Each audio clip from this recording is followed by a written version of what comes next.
Unfreaking believable. Unbelievable. Unbelievable. What a phenomenal game. Pacers take game one, 111-110. Thank you very much for tuning in. I appreciate you guys hanging out. I mentioned on the show this morning, when I did the show this morning, that I was going to do a little post-game show tonight. NBA Finals game one between the Indiana Pacers and the Oklahoma City Thunder. Had no idea what the hell to expect. Didn't know if we were going to have a game. I know everybody's bitching and complaining about the two teams in it, not enough stars, blah, blah, blah. I love the NBA, so I'm here. I'm ready to go. I was excited to watch the NBA Finals with having absolutely no idea how this game was going to go.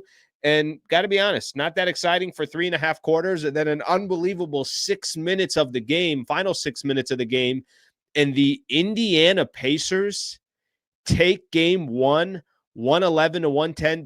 Did I understand this right? Did I read this right here? Or I listened to some of these different broadcasters as I was getting ready to come on. The Indiana Pacers had a lead for 0.3 seconds of this game. The only time they led is after Tyrese Haliburton hit that shot to make it 111-110. And they end up winning this game. Just a remarkable game, phenomenal game.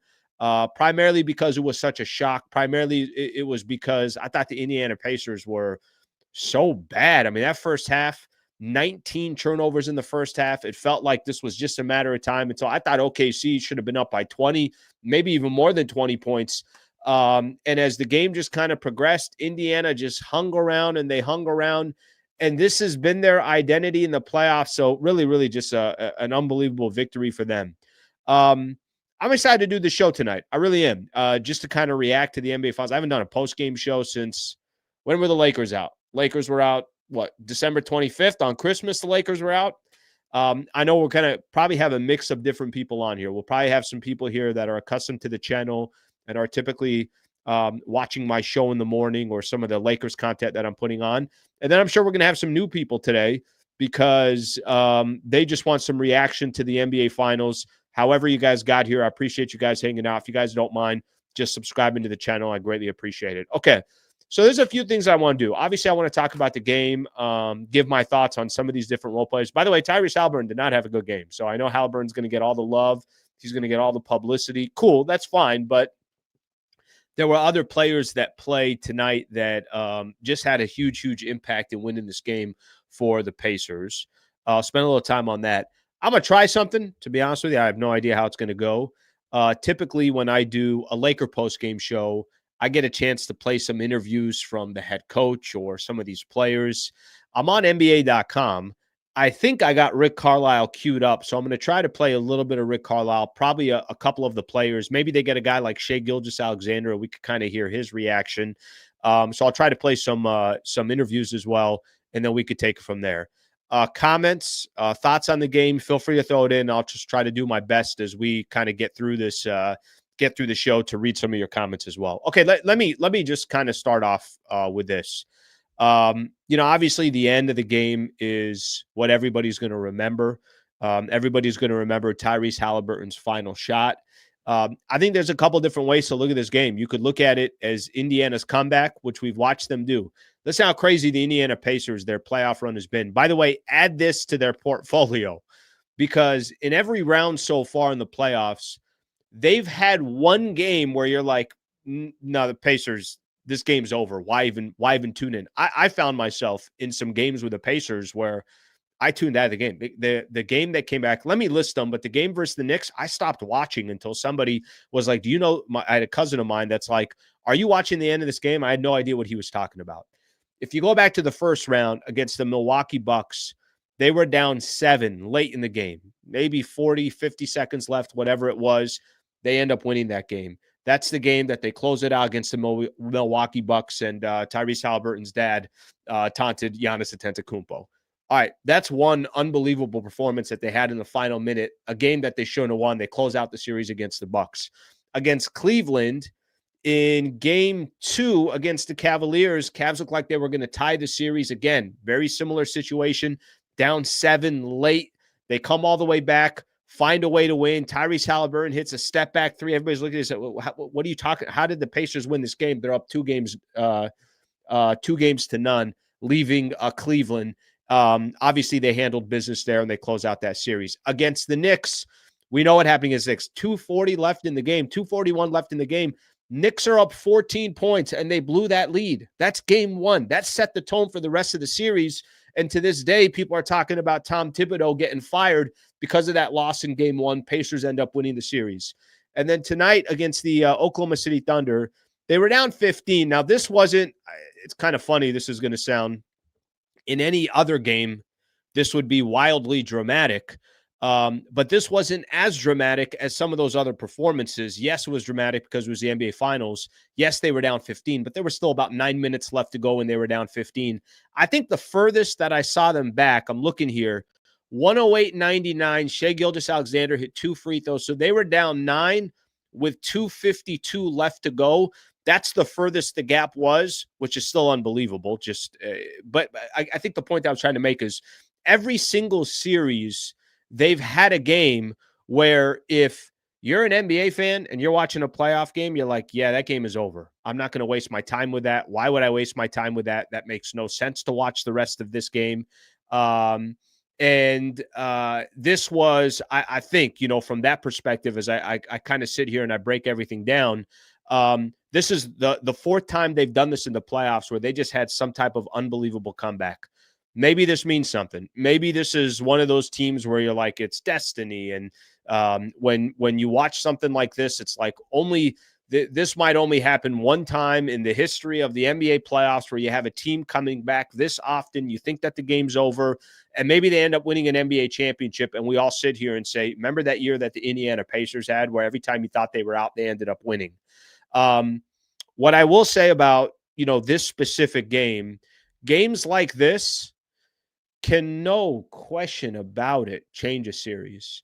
You cannot tell me that right now, the way you're watching these NBA finals with the Pacers up 1-0 111-110, you are not now looking at this series and saying, we might have a really good NBA finals, or at least it's going to be competitive, or at least if the Thunder are going to win this series, they got a dogfight. Indiana just walked into Oklahoma City and absolutely stole a game that they shouldn't have.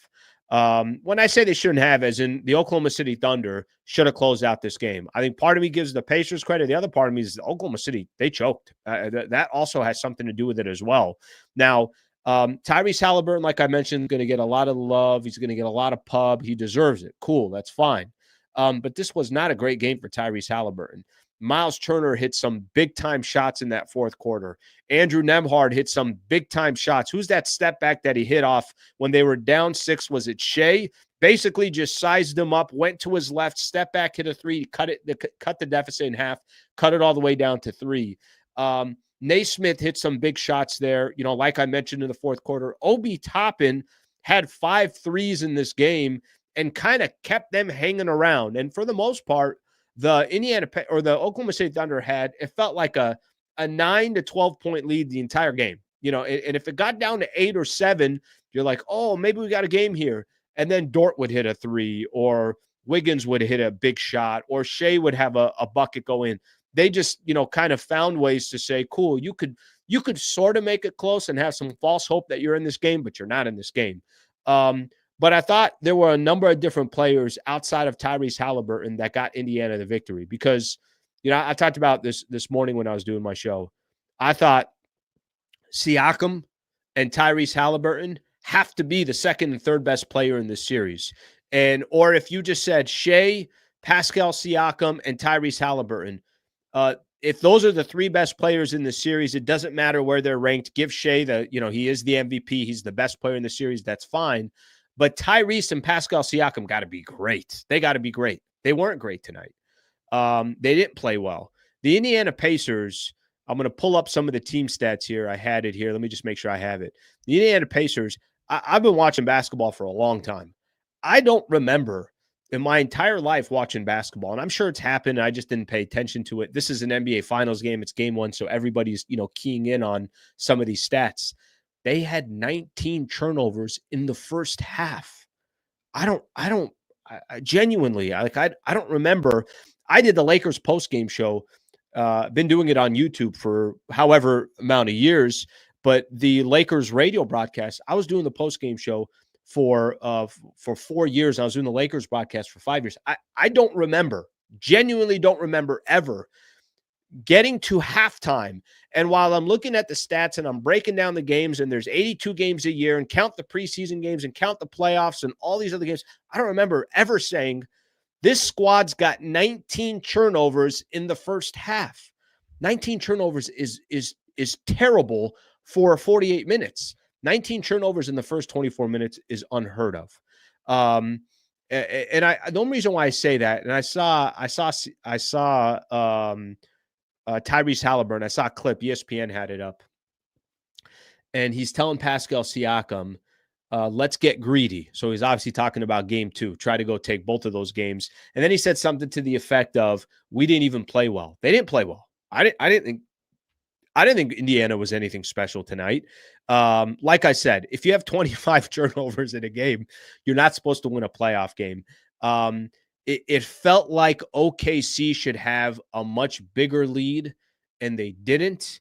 And then at the end of the game, Pacers just kept it close enough to where they're basically telling OKC, you're going to have to kill us because we're not just going to go away. And OKC couldn't do it. Shai had an opportunity there at the end to make it a 3-point game. He didn't get that bucket to go. And then no timeouts. They just go down the floor, and Tyrese Haliburton makes it happen and ends the game. I know there was still 0.3 seconds left, but that was it. That was the difference of the game, and Indiana walks away with a 111-110 victory. I do think it's important to point out some of those other role players that I was talking about, because I did feel like those guys had a lot to do with that W in the fourth quarter, the comeback in the fourth quarter. And give Tyrese his credit because he hit the big shot, and that's what big players are supposed to do. But they are not in that game in that fourth quarter. If it wasn't for Miles Turner, Aaron Nesmith, and Andrew Nembhard, those, and Obi Toppin. Let me throw Obi Toppin in the mix there just because of what he did. TJ McConnell had a decent game as well. I think they had 6 players in total with double figures, and that's just a phenomenal balanced attack for the Indiana Pacers. Looking at the other side, if you look at OKC, it was basically Shai who had 38. By the way, took 30 shots, so he was super aggressive. I saw some people in the chat saying he only took 8 free throws, 7 of 8 from the free throw line. But if you look at some of the other guys, Jalen Williams, 6 of 19, awful. Chet Holmgren was 2 of 9 from the field, had 6 points and 6 rebounds, awful. Dort was really good. Dort had a stretch where he hit basically 3-4 3-pointers in a row.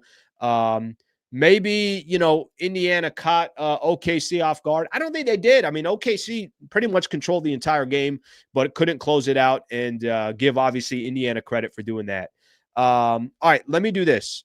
Let me take a look at some of the comments here, and then I'm going to see if I could play this, play a little bit of Rick Carlisle as well, just so we have kind of some reaction from the head coach, and we can go from there.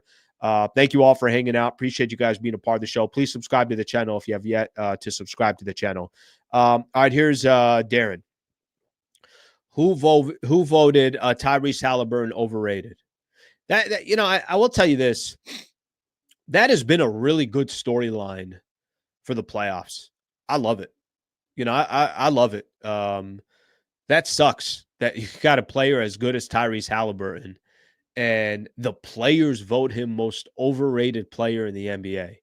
And then he's come out and had some performances. What was that performance he had against the Knicks where a triple-double and X amount of assists and 0 turnovers? I mean, he's a cool story. I like his story.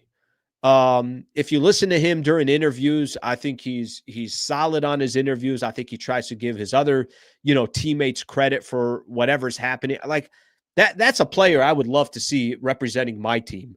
So I think Tyrese Haliburton's been a really, really cool story. And the fact that the story is not just, hey, he's playing well, but that he was rated the most overrated player in the NBA, and here he is in the NBA Finals, and he's already got game 1 under his belt on a game winner. Damn, that's when they say kind of let your game speak for itself. That's the definition of letting your game speak for yourself. His game is speaking, and obviously what he did tonight, phenomenal. Overrated or not, he comes through when it matters, and he's always ready. to do the nitty gritty. Somebody has something on here as well. 100%. LeBron gave him his flowers during his Olympic run. Now, I know he didn't play all that much during the Olympics, but sounds like he's got a really good relationship with a lot of those guys that were a part of the USA team. And obviously he was around greats for a couple of months. So I'm sure he was able to soak in a lot of stuff there. OKC coach didn't make any adjustments to stop the bleeding. Was it just me, or was I don't, it was like this slow trickle the whole time I was watching. And even when Indiana would get it down to like 4, I think they got it down to 4.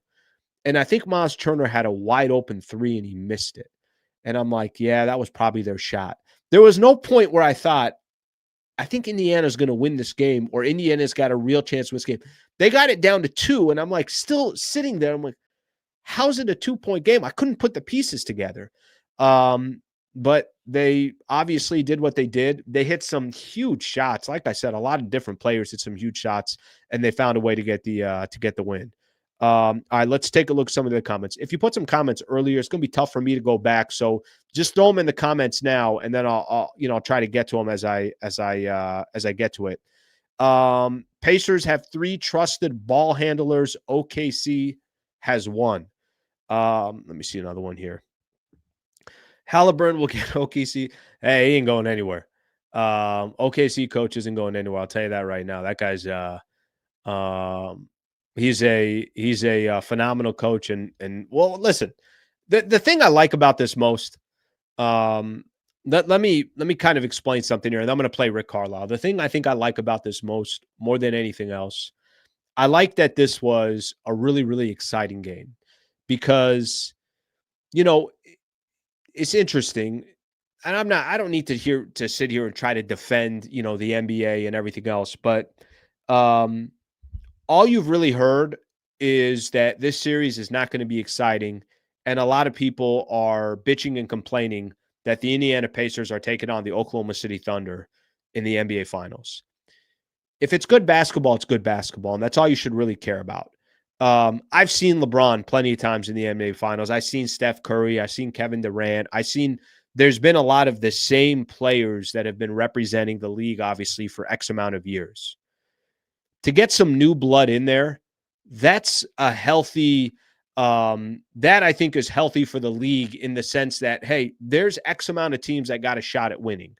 Maybe the Oklahoma City Thunder and the Indiana Pacers don't have the most exciting players in the NBA. Maybe they don't have marquee players that have, that have X amount of millions of followers on social. Maybe they're not a highlight reel, but they play good basketball.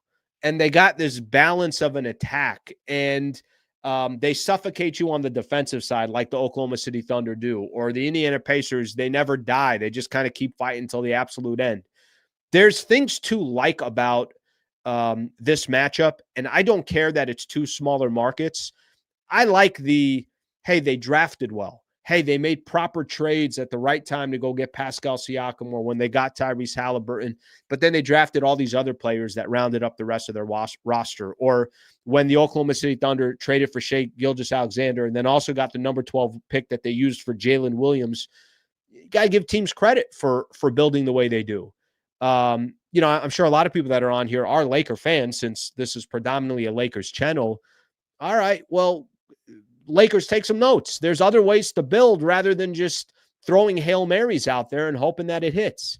And obviously, look, the Lakers did win a championship in 2020. And frankly, since then, they really haven't been close.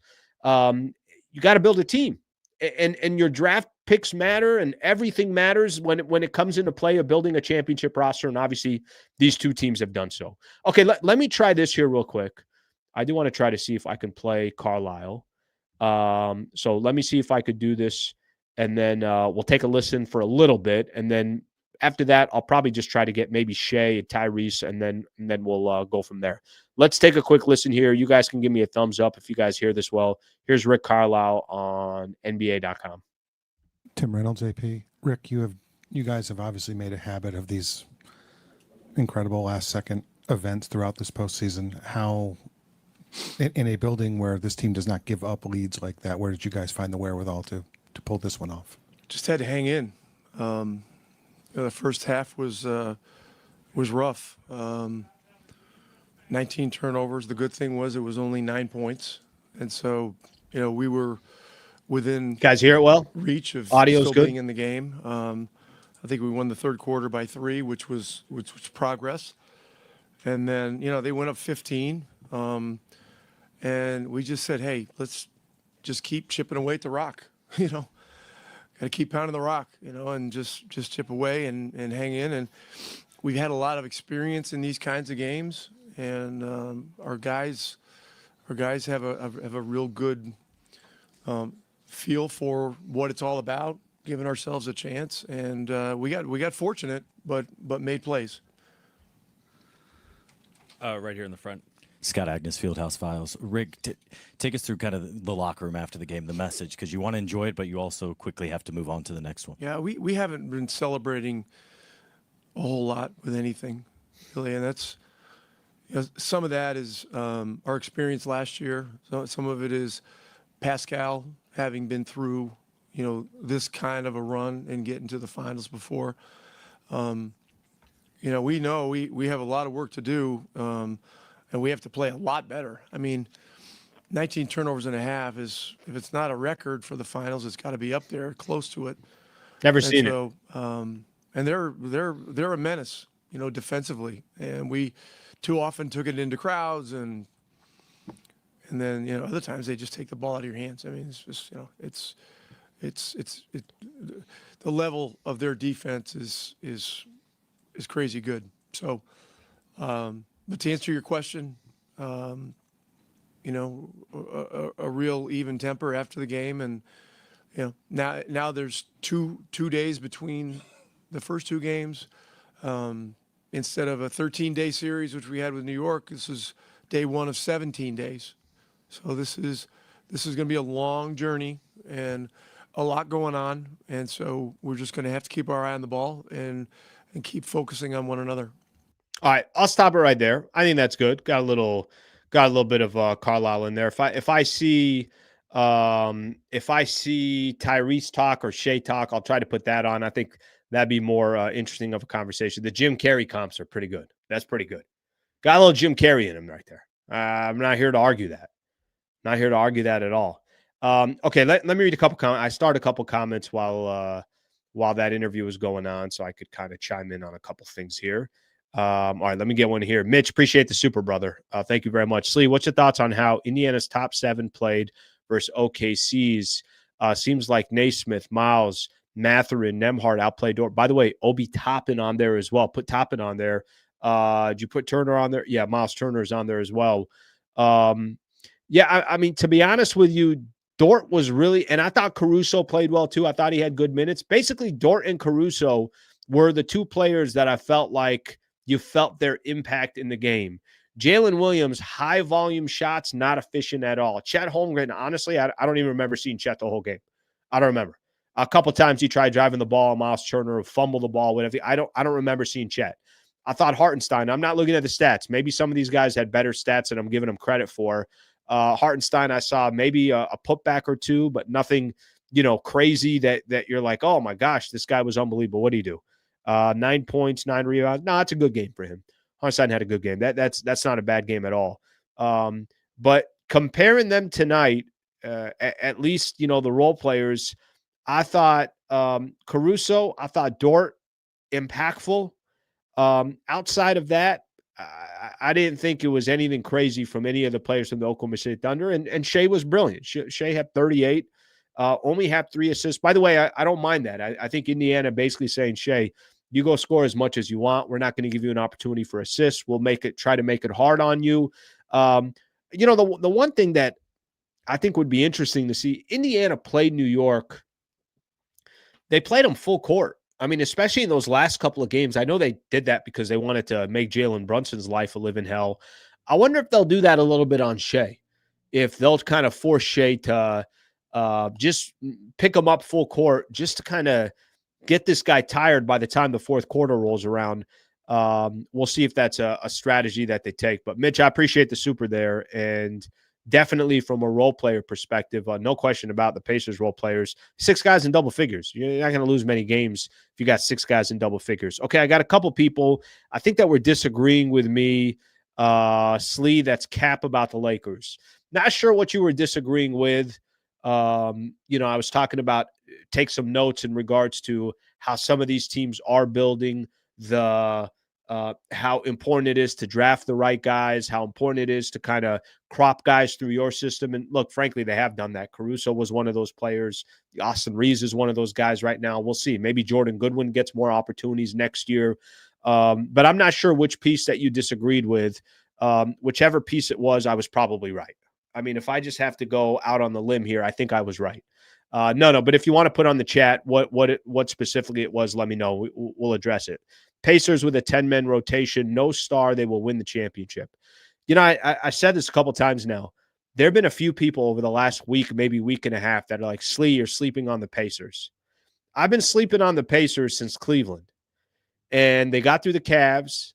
And then I made some excuses about, but there's, Garland was injured and Mobley was out for a game. And Hunter, I think, was out a game or two, whatever it was. Yeah, but they're not going to get past the Knicks. And then they, went up 3-1. By the time they went up 3-1, you obviously felt like they were going to win that series. But it's like, damn, they took out the Knicks as well. And then coming into this series, I picked Thunder in 6. I did think this series would be closer than most people thought. I didn't think Indiana was grabbing game 1. I didn't. And basically for 47 minutes and 59.7 seconds, the Oklahoma City Thunder led. I don't know if that math was correct, but that's the best math that I could do in my head while I'm doing this live. All right, let me see what else we got here. Let's see. Our team is pretty mid. All right, let me keep seeing a couple things here. Wow, I wasn't expecting you to talk about the championship game. Keep up the good work. A Clippers fan. Talk about the championship game. Let me see what else we got here. Carlisle is a good coach. He had similar plays. It's funny. That's kind of one of the advantages that I thought they actually had. I thought one of their advantages is I think Pascal Siakam is a complete stud and not enough people talk about him. I thought the other advantage that they have is Carlisle's won a championship. Do you guys remember that 2011 run with the Dallas Mavericks? Do you know who they had to go through in 2011 to win an NBA championship? I saw somebody talking about this. I wish I can credit whoever it was. I saw it on a podcast, and a former NBA player, he was asked the question of the greatest NBA championship run, and he didn't hesitate. I can't remember off the top of my head. I saw it on social. It was just a clip. And this guy said in 2011, the Dallas Mavericks swept the Lakers, who were coming off back-to-back championships, beat the San Antonio Spurs with Tim Duncan and the rest of the crew, took on the Oklahoma City Thunder with James Harden, Kevin Durant, Russell Westbrook. I know they were young, took them out. And then went to the NBA Finals and took out Dwayne Wade, Chris Bosh, and LeBron James. You know how many Hall of Famers I just named off? Carlisle's a champion. I mean, any way that you want to look at that dude's a champion. He's a championship coach. And obviously making it happen the way he did is that year was impressive. And then what he's obviously doing with the Indiana Pacers right now is wildly impressive as well. Let's see. So did you see them dive for the ball or Caruso getting hammered? Never saw that from the Lakers. Yeah, I don't know what to tell you. I think for Laker fans here, I mean, listen, I get it. Anytime you're watching any sport, you always kind of think of the lens through your team. Do me a favor. Don't do that in this series. Just try to watch some good basketball because Lakers got some work to do, obviously. They got a long way to go to figure out this offseason. They got to put together a team. I think if there's one thing that you could take away, if you're a Laker fan here, or maybe you're a fan of another team, somebody else on here said he was a Clippers fan. I think, and Clippers, honestly, they had a balanced team. I think the problem is they just had to face Denver in the first round. And, one of those, it was a really, really tough matchup. Clippers probably were more fortunate or would have been more fortunate if they played a different squad. But Got to have balance. Got to have balance. I mean, if you want to go back, we talked about that 2020 championship. Look how balanced that squad was. You had everything. And, this Lakers team right now, it's like, all right, well, the pieces don't fit. But by the way, I know why the pieces don't fit. It's because they traded Anthony Davis and Max Christie during the season for a point guard, for Luka. So obviously there's a reason why the pieces don't fit. And now it's going to be up to Rob Pelinka to obviously figure that out. All right, let me look here. I want to see if on NBA.com, so they got OKC's coach that talked. Do we want to hear OKC's coach? All right, how about this? If you want to hear OKC's coach, say yes. If you say no, say no. First 1 to 5. If I get 5 yeses before 5 no's, I'll play Mark. If I get 5 no's, then I just won't play. Just yes or no on the chat if you want to hear the coach of the Oklahoma City Thunder. I'll play a couple of minutes if I end up doing it. All right, so I'll let that kind of tally itself up, and we'll go from there. It's 1-1. 1-1 right now. 2-1. Let's see what we got here. It's getting good. Oh, damn. 4-1. Not even close. Jesus. All right. Relax, everybody. All right, let me get this queued up here properly. See if I got the timing of this right. It's just a live show. You kind of figure it out as you go here. Okay, here's the coach of the Oklahoma City Thunder, Mark Daigneault, on the loss. I'll play a few minutes of it. I won't play too much of it, and we'll just get his thoughts on it. Front row, Joel. Mark, I imagine you spent a lot of this week reviewing some of the Pacers' comebacks, just the nature in which those late game situations happen for them. What maybe felt like a common denominator tonight, and where'd you sort of sense things went off the rails? The common denominator is them. That's a really good team. Credit them, for not only tonight but their run. They've had so many games like that that have seemed improbable, and they just play with a great spirit. They keep coming. They keep playing. They made plays. They made shots. So they deserve to win by a point. We got to learn from it. There's obviously a lot of things we can clean up, but credit them. They went and got that game. Again in the front row. Joe Masato, the Oklahoman. Mark, was this reminiscent of Denver Game 1 to you, just controlling much of the game and until the They very choked that end? game away, Is that too. experience you can maybe lean back on? Yeah, I mean, the playoffs take you to the limit, and they put your back against the wall in games, in series. If you make it this far, you have to endure to do that, and it gives you rich experiences that you can draw on. So the biggest experience we've had is understanding that every game's a new game. The most important game in the series is always the next one, regardless of the outcome. We would have liked to win tonight, but tonight was a starting point, not an end point. There's a lot of things we can improve on. There's a lot of things I'm sure Indiana thinks they can improve on, and now the series starts to evolve. So would have liked to get the game, but need to be a better team in game 2. On your right, Tim, third row. Tim McMahon, ESPN. What changed defensively for you guys, offensively for them after halftime? I thought they loosened us up a little bit. They took better care of the ball. Obviously, I'm sure that was a huge theme for them coming in and at the half. So I thought they did a good job of attacking. They made a couple more shots, obviously. We'll have to look at it, but I thought our conversion on the turnovers in the first half hurt us a little bit. Like, we didn't get the kind of juice for that squeeze that we normally do when we turn teams over, so we can take a look at that. I thought offensively for us, we hit the paint like crazy. We took like 50-something shots in the paint for only 40-something points. So we can look at those. We got to finish stronger. We got to be stronger with the ball, or we got to spray some of those out and look at those pictures. But this is what happens when you play a team. You learn them, you get a feel for them in game 1, and then the series starts to evolve. On the left over here. One more. Mark, Jenny Carlson with the Oklahoman. Obviously, opportunity lost to lead all night and then lose. How do you not let it trickle into the next game? And what have your guys done to lead you to believe that it won't be sort of a, maybe the defining game of this series? Well, there's a lot more games left in the series, so we understand that. We got to get ourselves to 0, as we always do. That's a habit that hopefully we've formed. These guys have made a habit of being able to get ourselves centered and play our best game in the next game. So you got to tip your hat to them. They got us tonight. They played really well. They deserve to win.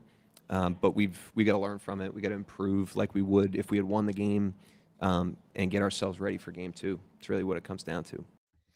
All right, that's head coach of the Oklahoma City Thunder. Damn, he's freaking young, dude. I think this guy's in his. I don't even think he's 40 years old.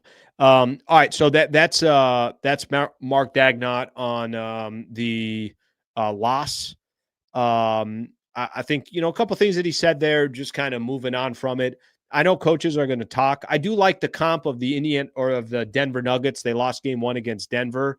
I do like that comp. I think there's some similarities there, but here's the reality. Any way that you want to look at this, it's the NBA Finals. It's game 1. You had it. The game was over. It's impossible that game, that those Thunder players are not going to lose a lot of sleep tonight. It's impossible that doesn't happen. That's just kind of that's being a human being. When you feel like you got something, all of a sudden it's snatched away from you. You're looking around, you're like, what the hell just happened? Especially obviously in sports. So I think they can play the whole, we'll get back to 0. Didn't affect us. There's a long series left, which he's completely right on. But you got game 1 stolen from you. And I think that obviously will have a little bit of effect. All right, I'm going to read a couple comments here. There were a few people here that had some stuff that I want to get into. HH, by the way, thank you, brother. Very nice of you. HH throwing a 10 spot right there. Thank you, buddy. I appreciate you. If Thunder lose, think Presti goes all in for Giannis.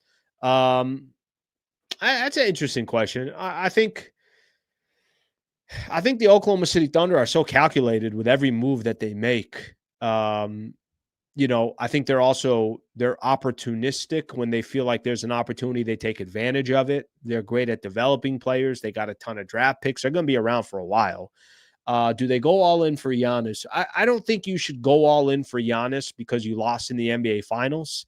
I think you should go all in for Giannis if you feel like, hey, we got a chance to win a couple championships if we get our hands on Giannis.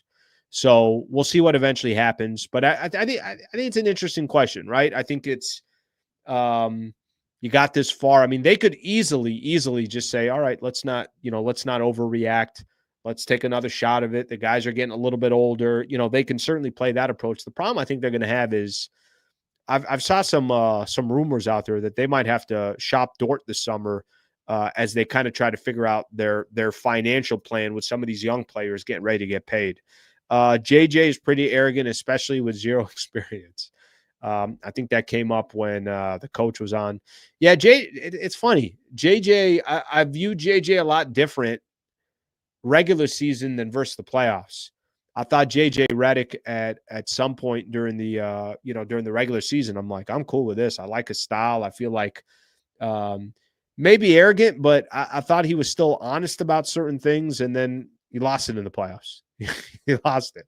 I don't know what you want me to tell you. I've told you guys this before. The playoffs, whether it was the rotations, whether it was getting upset at reporters for asking questions, I'm like, what happened to JJ Redick? Al, you still overlooking those Pacers? Well, I picked Thunder in 6. So I'm not going to move off my pick. Once I make a pick, I got to live with it here. I got to live with it. I mean, what would happen if all of a sudden I what I did find myself doing? I'm really rooting for the Pacers. Like I don't know why game 1, and I got nothing against OKC. I think they're a cool story in themselves and how they're obviously trying to build. And Sam Presti is incredible, and they don't really have players that you don't like. Obviously, a lot of Laker fans still got a lot of love for Alex Caruso. I was really rooting for the Pacers in this one. JJ disrespectful to his bench. He'll never be successful. I think JJ will be fine. I actually think he's a good coach. I do believe he'll learn from his mistakes and hopefully, obviously comes back next year and is in a much better position. All right. The one thing that I am going to look for as well, and they got Shai. So Shai did talk. So technically I got Shai here.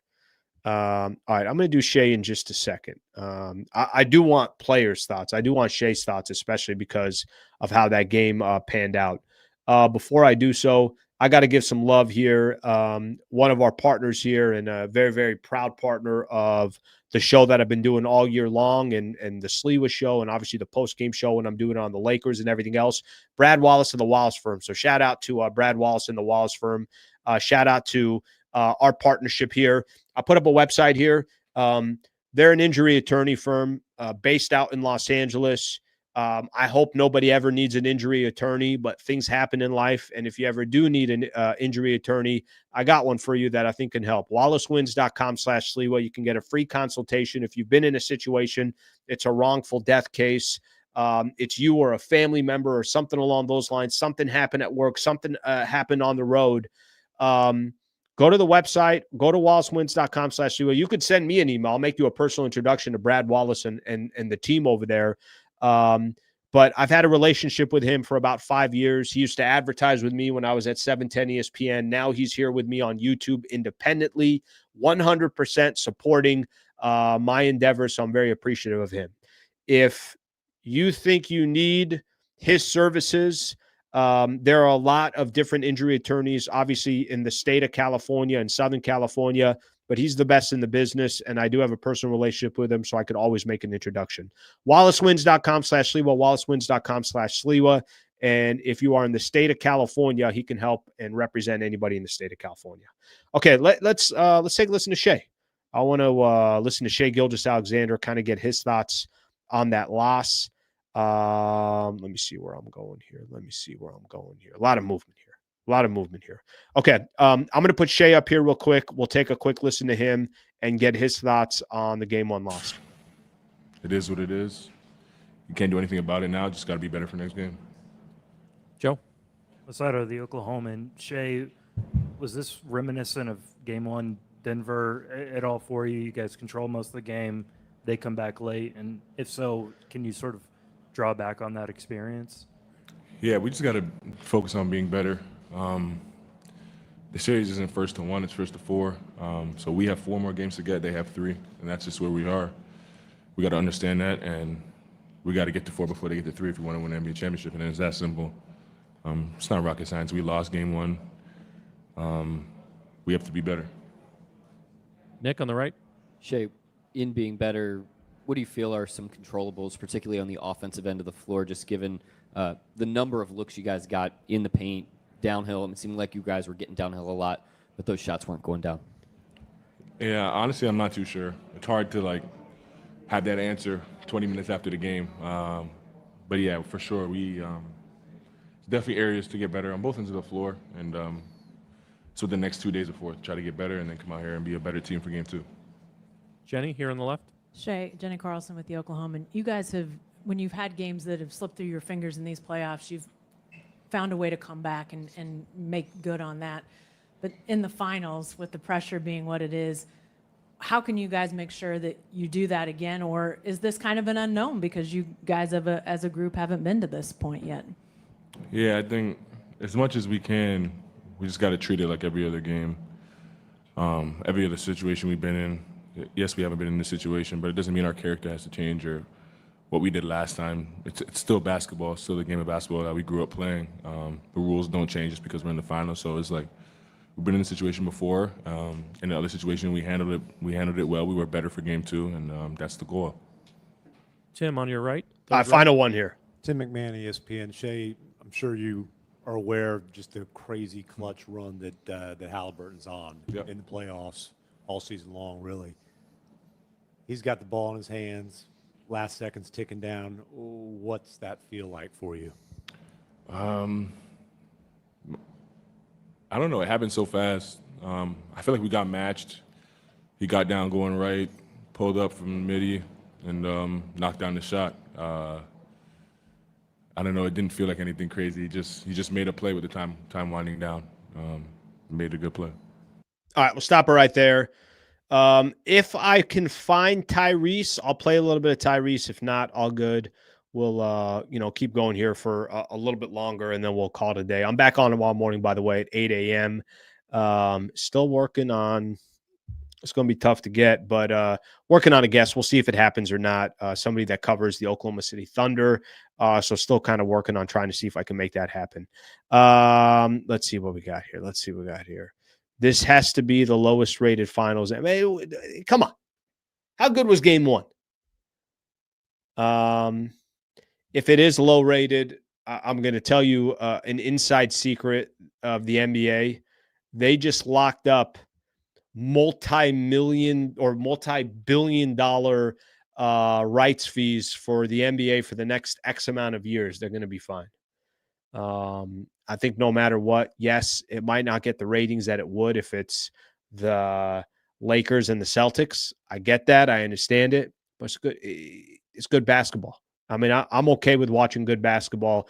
I don't need to see stars on there just to see stars. Show me some good basketball.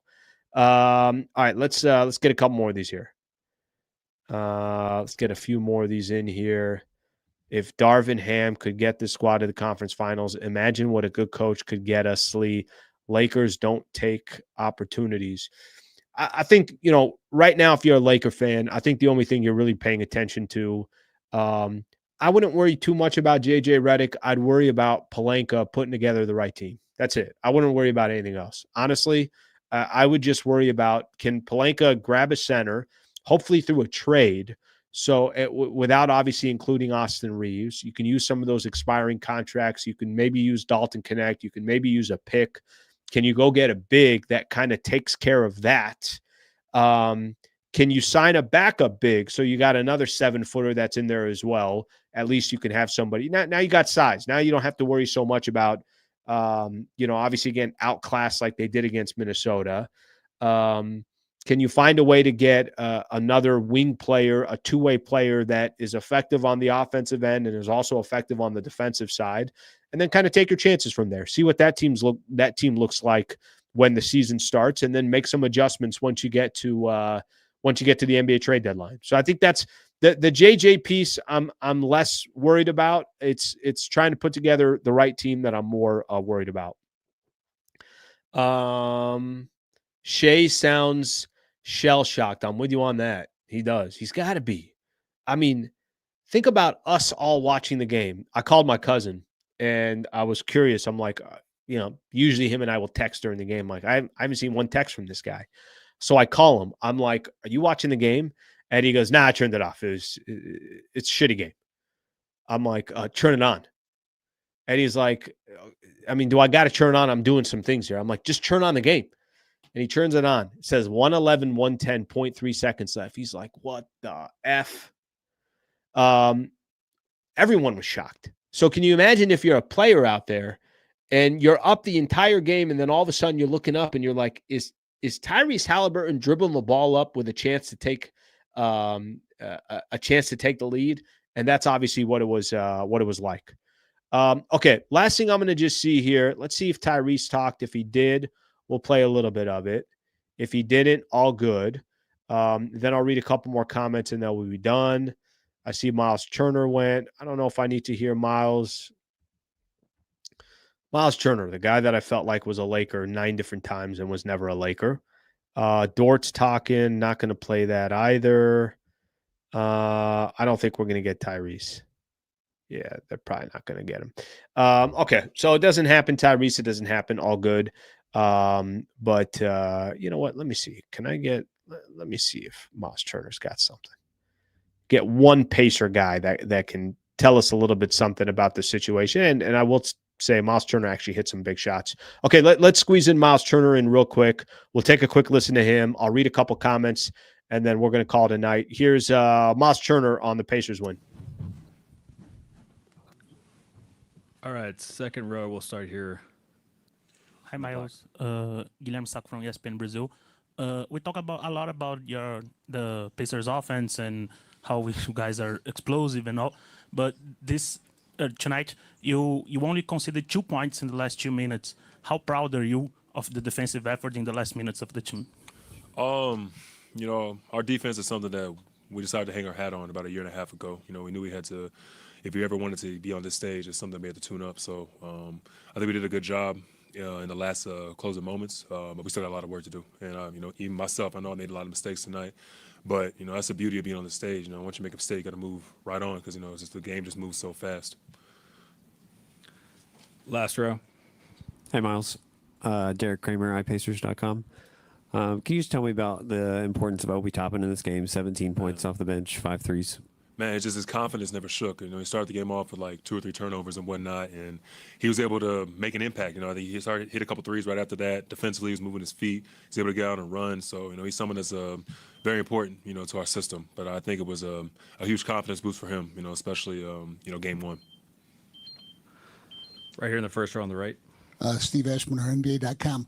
Knowing what you knew about Oklahoma City coming in and their defense and their propensity to force turnovers, by the end of that first half, were you guys disappointed in yourselves, more stunned at how that had gone in giving up the ball? Absolutely not. You just said it. We knew what this team was. I think that on this stage, you know, you don't have time to be stunned. You know, you don't have time to be disappointed. Again, you have to move on. We came in there knowing that we can be better. And, you know, again, it was probably historically bad. I'm not sure what the record is, but, you know, we weathered the storm. You know, we were resilient and, you know, we were able to find a way to win in the end. First row here on the left. Tim. Thank you. Miles, some guys might get one of those shots in a lifetime. Ty's had 4 in these playoffs in the last 1.4 or whatever.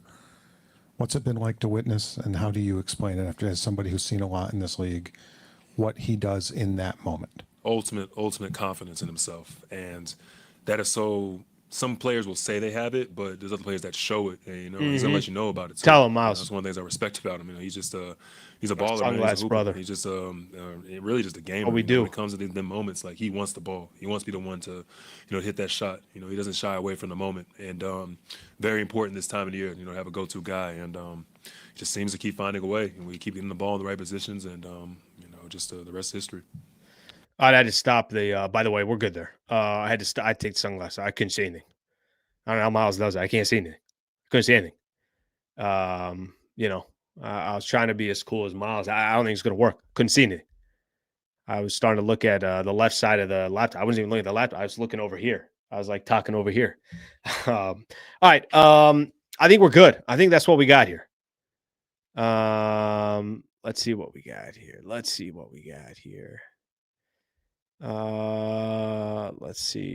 Read one more here real quick. But OKC can trade. Let me see what we got. Somebody's probably answering those guys right now because they have 3 first-round picks. OKC's they got everything that they need. All right. Obviously an overreaction here. It's overreaction because the Pacers won out of nowhere. This series ain't over. I just think that this made this series. It made it a series. It's very, very interesting what happens from here. So I think it's going to be a fun series. I think the fact that now you're going to start getting people that I think people like the sunglasses. The problem is I can't see anything. I can't read any of the comments. I mean, I could barely read any of the comments. That's it. Moving forward, I'm just sunglasses. Moving forward at night and indoor, I'm a sunglass guy. That's it. I made a decision. Okay, so what the hell was I talking about? I don't even remember what I was talking about. Now you're going to have people that are casuals that might start watching a little bit of the series. Okay, that's not awful. Maybe the ratings go up if this is actually a good series. So we'll see what happens. But overall tonight, the Pacers take game 1, 111 to 110. As you guys know, I always do my shows in sunglasses. That's all I got for tonight. Pacers take game 1. I'm back on tomorrow morning at 8 a.m. Shout out to everybody that hung out tonight. A little post-game show. First time I've done this for a team other than the Los Angeles Lakers, but that was fun doing game 1. I'll be back on tomorrow morning at 8 a.m. Please subscribe to the channel if you've yet to subscribe to the channel.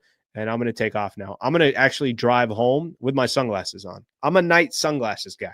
That's how people know me. All right, that's all I got. Appreciate it, guys. Have a great rest of your night. We'll see you guys.